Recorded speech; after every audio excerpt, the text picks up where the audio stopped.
Hey guys, मैं हूं सचिन निगम और आज की इस वीडियो में हम बात करने वाले हैं मार्वल के बारे में। अब आप मार्वल की मूवीज तो देखते हो, मार्वल के शोज भी देखते हो, लेकिन एक मार्वल फैन को मार्वल की हिस्ट्री के बारे में भी पता होना चाहिए। भाई हमारे अन्नदाता हैं, हमारे बॉस हैं, बॉस की थोड़ी सी बड़ाई तो करनी पड़ेगी ना। तो आज की इस वीडियो में गाइस हम जानेंगे मार्वल की हिस्ट्री के बारे में कि इन कंपनी की शुरुआत कब हुई, किस किस टाइम पर मार्वल के अंदर क्या क्या हुआ था। वो समय भी था एक जहां पर मार्वल ने बैंक करप्सी बता दी थी, यानी उन्होंने बोल दिया था हमारे पास मूवी बनाने के लिए, कॉमिक्स छापने के लिए एक फुटी कौड़ी भी नहीं है। आज मैं आपको सबको एक्सप्लेन करने वाला हूं। सो हे गाइस, मैं हूं सचिन निगम, लेट्स बिगिन दिस वीडियो। अब अगर चैनल पे आई गए हो तो सब्सक्राइब करो और आधा काम मत करना, बेल आइकन दबा के ऑल पे जरूर क्लिक करना।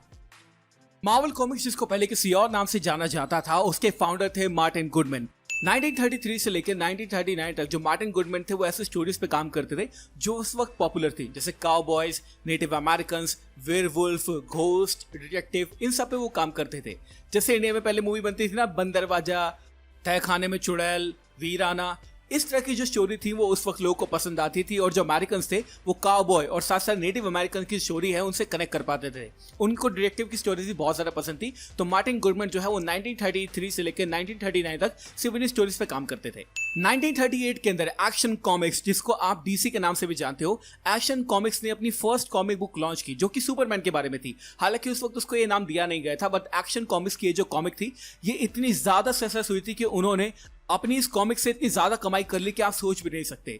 तो उस वक्त जो मार्टिन गुडमैन थे उन्होंने सोचा कि भैया हाँ, बहती गंगा में हाथ धोने का बिल्कुल सही समय है and I should take a bite out of their cake. तो उन्होंने क्या किया, उन्होंने भी अपनी कॉमिक्स जो है वो शुरू कर दी और अब वो मार्वल कॉमिक्स की शुरुआत कर चुके थे। 1939 में मार्टिन गुडमैन ने कंपनी की शुरुआत की जिसका नाम था टाइमली कॉमिक्स, जिसका नाम बाद में चेंज करके कर दिया गया मार्वल कॉमिक्स। लेकिन टाइमली कॉमिक्स के अंदर फर्स्ट ऑफ ऑल जो स्टोरीज थी वो आना शुरू हो चुकी थी। मार्टिन गुडमैन ने पहली स्टोरी निकाली जिसका नाम था, जिसका एक्चुअली में नाम ही था मार्वल कॉमिक्स, और ये स्टोरी थी ह्यूमन टॉर्च के बारे में और हमारे नेमोर के बारे में। अब जिन लोगों को नहीं पता है, ये ह्यूमन टॉर्च एक्चुअली में वो वाला ह्यूमन टॉर्च नहीं है जो आपने फैंटास्टिक फोर में देखा है। ये एक्चुअली में एक एंड्रॉइड था। और अगर आपने गौर से देखी होगी captain America the first Avenger, उसके अंदर ह्यूमन टॉर्च का ओरिजिनल डिजाइन था, वो भी दिखाया गया था, तो कि आप यहां पे देख भी सकते हैं। तो मार्वल ने जब ये कॉमिक लॉन्च की, यानी टाइमली कॉमिक्स ने जब ये लॉन्च की कॉमिक्स, तो उनकी कॉमिक भी बहुत ज्यादा सक्सेसफुल हो चुकी थी और अब वो भी पैसा कमाना शुरू कर चुके थे। मार्टिन गुडमैन का आइडिया काम कर चुका था। मार्टिन गुडमैन की ये जो कॉमिक थी जो कि ह्यूमन टॉर्च और नेमोर के बारे में थी, इन्होंने 9 लाख कॉपी से ज्यादा सेल की थी और उस वक्त मार्टिन गुडमैन की जो लॉटरी है वो लग चुकी थी।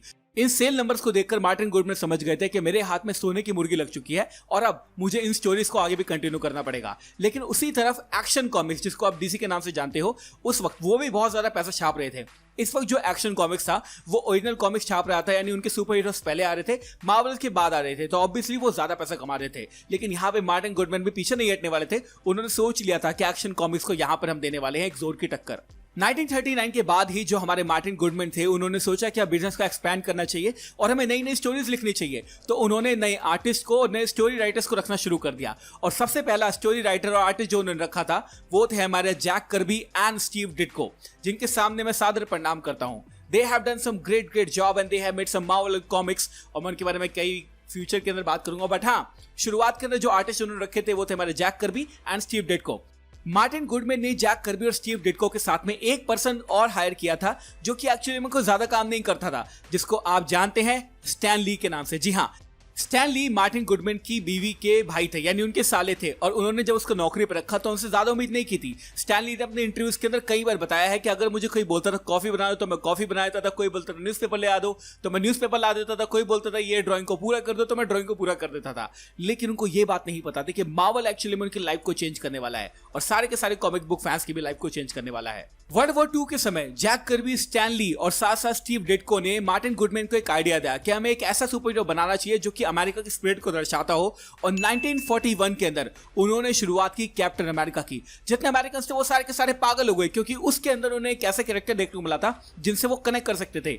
हिटलर के नाक पे घूसा मारने वाला कैरेक्टर, यानी अमेरिका को स्पिरिट को दर्शाने वाला कैरेक्टर, कैप्टन अमेरिका का बर्थ हो चुका था। और जो अमेरिकन लोग थे वो इतने ज्यादा क्रेजी हो गए इस कैरेक्टर के ऊपर कि उन्होंने 10 लाख से भी ज्यादा कॉपी खरीद ली कैप्टन अमेरिका कॉमिक्स की। और कैप्टन अमेरिका एक ऐसा सुपर हीरो बन चुका था जो कि मार्वल के लिए बहुत बड़ी हिट थी। वर्ल्ड वॉर 2 के बाद में मार्वल को इस कॉमिक से बहुत ज्यादा लॉस उठाना पड़ा, क्योंकि जिन लोगों के अंदर वो उत्तेजना जागी थी वो कॉमिक्स को पकड़ने की, अब वो धीरे धीरे कम होने लगी थी। वर्ल्ड वॉर 2 खत्म हो चुकी थी और कैप्टन अमेरिका एक बहुत अच्छा सुपर हीरो था, लेकिन लोगों को अब ये सीट पैट्रियोटिक नहीं दिखती थी और उन्होंने कॉमिक्स खरीदना बंद कर दिया।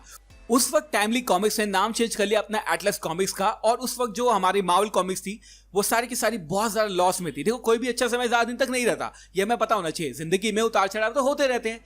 इस वक्त जो है वो हमारी टाइमली कॉमिक्स जब अपना नाम चेंज कर चुकी थी एटलस कॉमिक्स में, वहां पर मार्वल ने बहुत ज्यादा लॉस उठाया, बहुत ज्यादा लॉस उठाया। मतलब उस वक्त उनकी कॉमिक्स इतनी ज्यादा बिकी नहीं रही थी, कोई खरीद नहीं रहा था, तो मार्वल यानी कि टाइमली कॉमिक्स या फिर एटलस कॉमिक्स, कुछ भी आप कह सकते हैं, बहुत बार नाम चेंज किए इन्होंने यार, बहुत ज्यादा लॉस वो झेल रहे थे। 1960 एक ऐसा टाइम था जहां पे मार्वल ने सोचा कि अब हमें कमबैक करना चाहिए। सबसे पहले उनका जो नाम था वो था टाइमली कॉमिक्स, उसके बाद उन्होंने चेंज किया था एटलस कॉमिक, लेकिन अब फाइनली मार्वल ने अपना नाम रख दिया मार्वल कॉमिक्स, और उन्होंने नए नए सुपर हीरो इंट्रोड्यूस करना शुरू कर दिए। लोगों के अंदर भी थोड़ी थोड़ी हाइप बढ़ने लगी, और मार्वल जो है वो इतनी सारी सुपर हीरो कॉमिक्स पे अब काम कर रहा था जिनको आइकॉनिक नामों से हम जानते हैं, जैसे Spiderman, Hulk, Iron Man, Antman, Doctor Strange, Black Panther और फैंटास्टिक फोर जैसे कैरेक्टर। इतने सारे के सारे कैरेक्टर अब सुपर हीरो कम्युनिटी के अंदर आ चुके थे, सुपर हीरो कॉमिक्स के अंदर आ चुके थे, कि लोगों को अब धीरे धीरे जो उनका इंटरेस्ट था वापस से डेवलप करना शुरू कर चुके थे लोग, और वापस से जो मार्वल की सेल्स थी वो ऊपर जाने लगी। 1961 के अंदर मार्वल ने अपनी फर्स्ट फैमिली लॉन्च की जिसका नाम है फैंटास्टिक फोर। उस वक्त ये जो स्टोरी थी ये बहुत ज्यादा हिट हुई थी, और मोस्टली जो कॉमिक्स थी वो ड्रॉ की थी हमारे जैक कर्बी और स्टीव डिट्को ने, और साथ साथ उन सब कॉमिक्स के जो राइटर थे वो शायद स्टैनली थे। मैं ये नहीं कह सकता कि कंफर्म स्टैनली थे, क्योंकि कई बार क्या होता था कि कोई राइटर लिख रहा होता था, वो स्टैनली को बोलता था कि यहां से कहानी को कंटिन्यू कर दो, तो स्टैनली उसका पार्ट बनकर उस कहानी को कंटिन्यू कर देते थे। तो मैं ये नहीं कह सकता कि सारी की सारी कहानियां जो है वो स्टैनली ने लिखी थी, लेकिन मोस्टली कहानी के अंदर आप कह सकते हो कि उनका हाथ डेफिनेटली था। फिर आता है 1972 के अंदर हमारे स्टैनली बन गए मार्वल के प्रेसिडेंट, यानी मार्वल कॉमिक्स के प्रेसिडेंट, और उसके बाद में मार्वल की कहानी चेंज हो गई। 1972 ही एक ऐसा ईयर था जहां पर सारी की सारी चीजों के अंदर मार्वल आगे था, और फाइनली एक्शन कॉमिक्स को यानी कि डीसी को मार्वल ने बीट कर दिया था कॉमिक बुक सेल्स के अंदर। अब ऐसा क्यों था ये हमें नहीं पता है, मोस्टली लोग ये कहते हैं कि भाई उस वक्त जो मार्वल कॉमिक्स है वो कुछ ना कुछ कर रहा था, जिसकी वजह से कॉमिक्स कॉर्ट अथॉरिटी थी उन्होंने कुछ गड़बड़ की थी, बहुत ज्यादा सीरियस में हम जाएंगे नहीं, बट उस वक्त मार्वल ने डीसी कॉमिक्स को या फिर एक्शन कॉमिक्स को अच्छे मार्जिन से हरा दिया था, और फाइनली जो मार्वल है वो एक अच्छा प्रॉफिट कमा रहा था और सब कुछ अच्छा चल रहा था। 1972 से लेकर 1990s तक मार्वल जो है वो कॉमिक बुक दुनिया में राज कर रहा था। मतलब उनसे अच्छी कॉमिक बुक मूवी कोई बना नहीं सकता था, कोई कॉमिक्स नहीं छाप सकता था। यहां तक कि आपको यह भी नहीं पता होगा कि 1984 में वार्नर ब्रदर्स ने बोला था मार्वल को कि जो डीसी का कैरेक्टर है सारे के सारे, एटलस कॉमिक के कैरेक्टर है सारे सारे, वो आप खरीद लो हमसे, क्योंकि हमारे पास इतना पैसा बन ही रहा है, हमको लॉस हो रहा है, हम नहीं चाहते इनको वापस से पब्लिश करना। उस वक्त मार्वल ने जो ऑफर था वो रिजेक्ट कर दिया। यानी एक वक्त ऐसा भी आया था जिस वक्त मार्वल जो है वो डीसी के सारे कैरेक्टर खरीद सकता था। अब आप सोचो, Superman, Batman, flash, green lantern, ये सारे के सारे कैरेक्टर होते हैं मार्वल के ऑफिशियली, लेकिन मार्वल ने ऑफर रिजेक्ट कर दिया। 1991 के बाद में मार्वल को ये बात पता नहीं थी कि अब उनकी बैंड बजने वाली है। 1991 से लेकर 1993 तक सारी की सारी कॉमिक जो सेल थी वो नीचे जाने लग गई। लोगों का जो इंटरेस्ट है वो बाकी चीजों में ज्यादा बढ़ गया, क्योंकि उस वक्त टेक्नोलॉजी आगे बढ़ रही थी, वर्ल्ड आगे बढ़ रहा था, और लोगों ने कॉमिक्स पढ़ना बंद कर दिया। यहाँ पर मार्वल को बहुत ज्यादा लॉस उठाना पड़ रहा था, और बेसिकली मार्वल इस वक्त ऐसा हो गया था कि भैया हमें कोई ₹2 भी दे दो ना, हम उसके लिए कुछ भी कर देंगे। मार्वल के पास पैसे की बहुत ज्यादा कमी हो गई थी, और 1996 एक ऐसा समय था जहां पर मार्वल कॉमिक्स ने अपना बैंक करप्सी घोषित कर दिया। यानी इस वक्त मार्वल के पास ₹1 भी नहीं था, फूटी कौड़ी भी नहीं थी, मेरे से भी कम पैसे थे। It was bad time for Marvel. 1996 में आते आते मार्वल जो है वो पूरी कंपनी पैसों के लिए इतना ज्यादा रो रही थी कि उनके पास ऐसा समय आ गया था कि शायद उनको अब कंपनी बेचनी पड़ जाए। और आपको नहीं पता तो मैं आपको बताया था, 1996 के बाद ही मार्वल ने एक बहुत ही अच्छा और बहुत ही बेकार डिसीजन लिया। उन्होंने अपने कैरेक्टर्स के राइट बेचना शुरू कर दिए।